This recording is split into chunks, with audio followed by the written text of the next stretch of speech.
Hey, welcome. Today we're going to talk about the one thing that can make or break any project, and I mean any project, requirements gathering.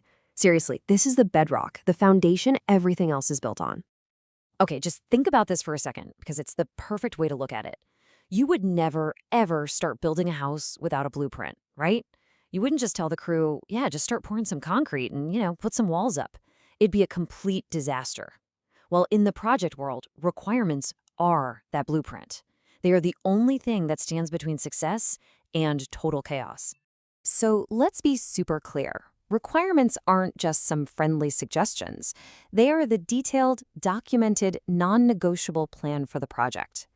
This blueprint becomes the single source of truth that tells every single person involved, from the top stakeholder to the newest developer, exactly what done is supposed to look like.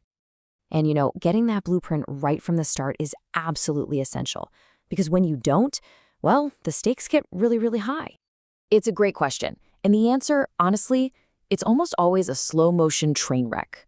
The moment that blueprint is vague or incomplete or just misunderstood, the whole project starts to wobble, and eventually, it just falls apart.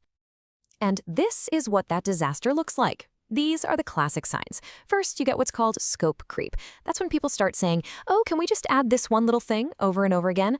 All those little things explode the scope, which leads directly to spiraling costs.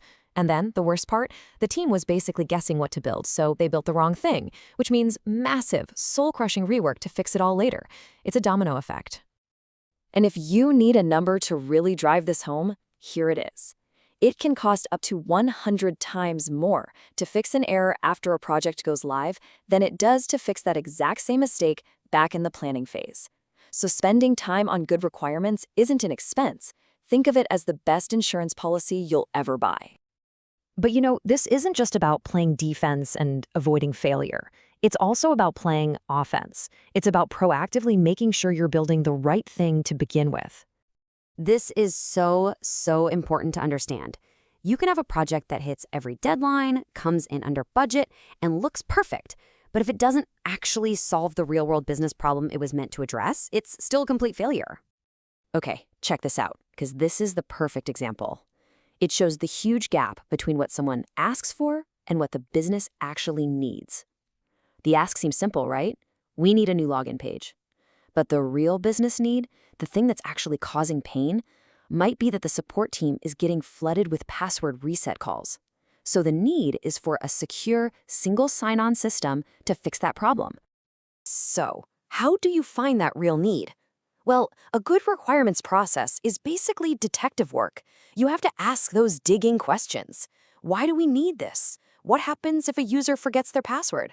By asking why and exploring all the what-ifs, you turn a simple order into a genuinely valuable business solution that makes a real difference. And when you uncover those real needs, something else amazing happens. It brings us to our third critical point, the human side of things.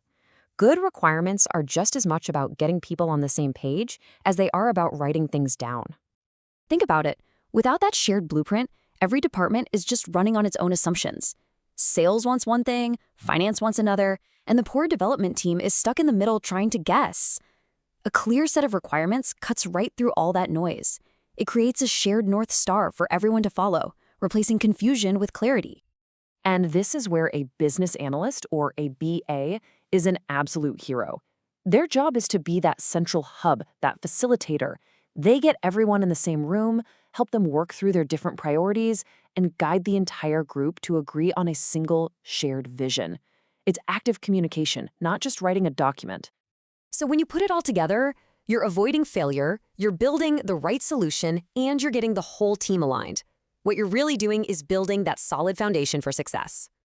And that's really the heart of it all. This is the fundamental difference between a project that just limps along in a state of confusion and one that actually delivers real, measurable value. It's about taking the time to truly listen, to ask the right questions, and to get it all down on paper. That's how you make sure your team is building something that truly matters. So I guess I'll just leave you with this question to think about for your own work. Is your team just building a product? Or are you taking the time to build the right solution to a real problem? Because starting with that solid blueprint, Well, that makes all the difference in the world. And that's exactly what this explainer was all about.